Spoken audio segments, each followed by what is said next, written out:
dalam pemberitaan firman Tuhan dengan tema hidup yang berpusat pada Kristus.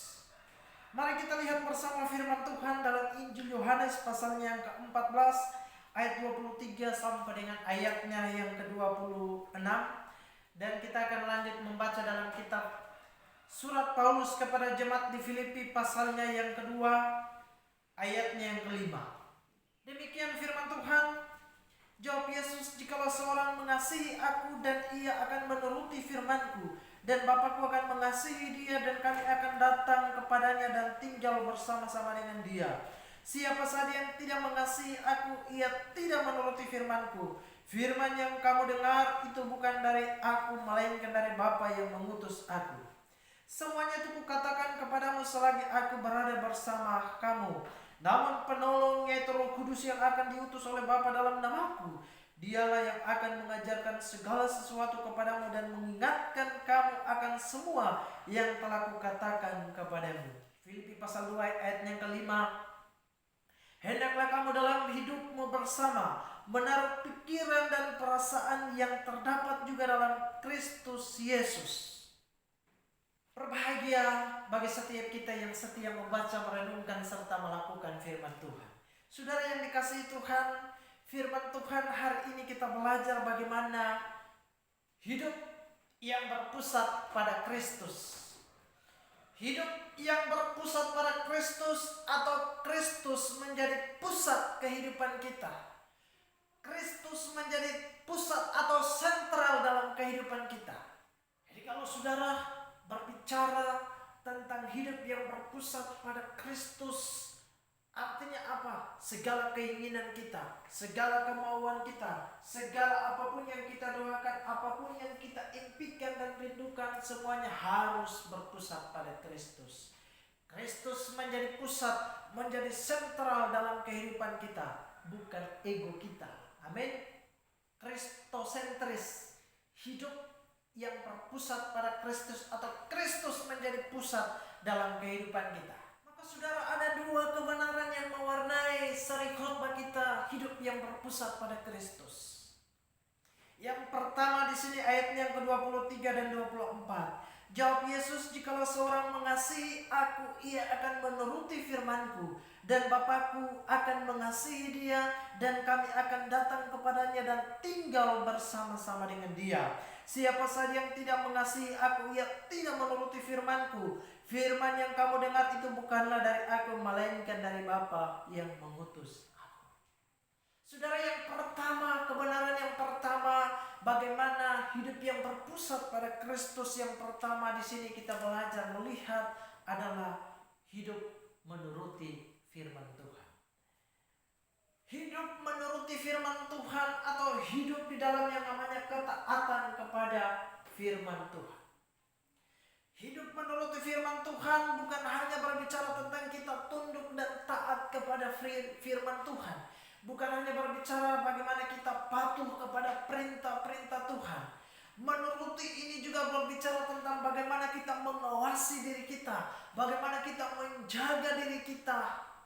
Untuk apa? Dalam bacaan hari ini kita lihat mengasihi Tuhan. Amin. Jadi kita menjaga diri kita, mengawasi diri kita sungguh-sungguh supaya kita jangan mudah terkontaminasi dengan hal-hal yang jahat, dengan pikiran-pikiran yang jahat, dengan perkataan-perkataan yang kotor, dengan sikap perbuatan kita yang buruk.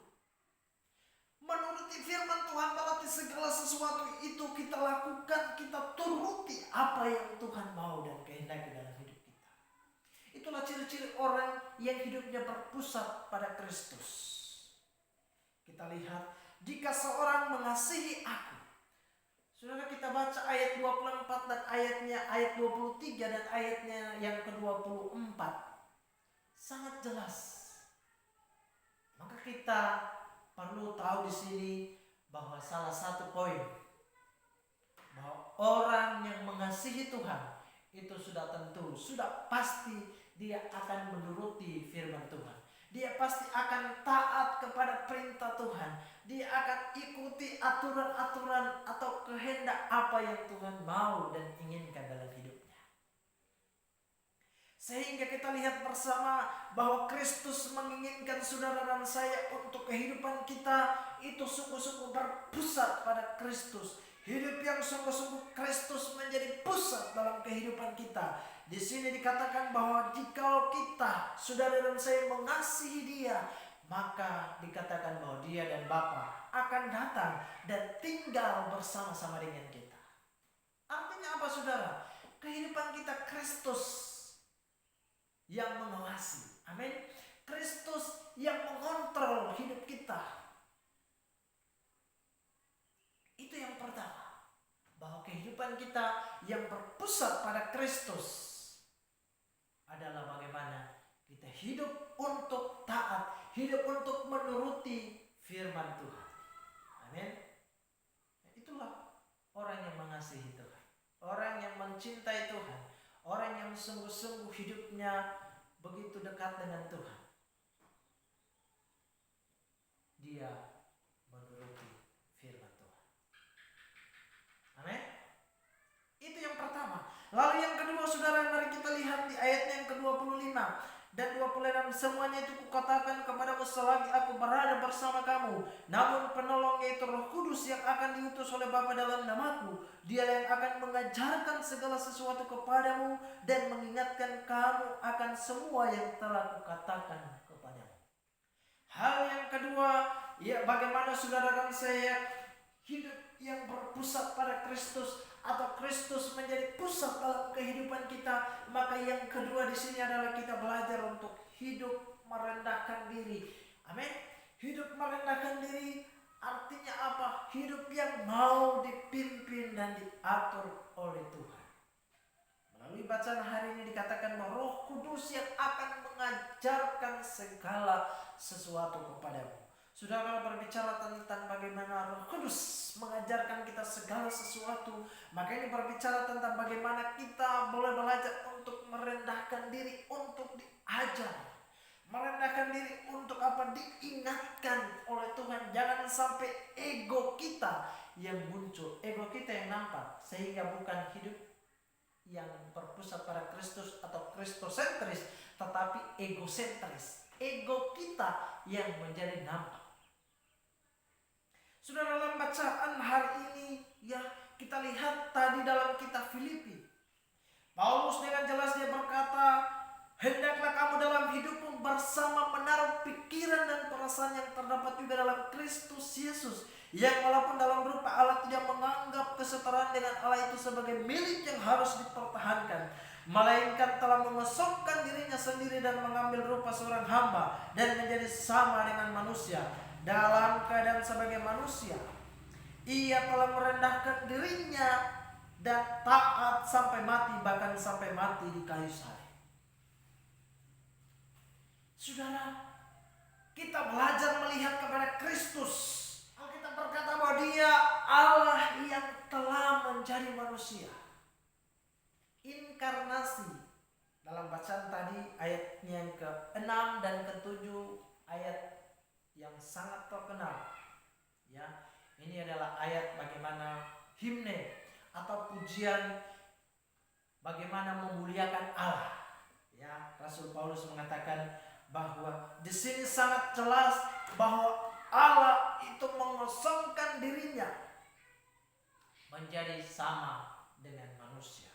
Bahkan Dia sama dengan manusia, menjadi rupa, menjadi sama seorang hamba. Saudara, menjadi hamba berarti sungguh-sungguh merendahkan diri dan mengikuti apa yang dikehendaki oleh Tuhan. Maka saudara, sangat jelas dikatakan bahwa melainkan telah mengosongkan dirinya sendiri dan mengambil rupa seorang hamba dan menjadi sama dengan manusia. Ia telah merendahkan dirinya dan taat sampai mati, bahkan sampai mati di kayu salib.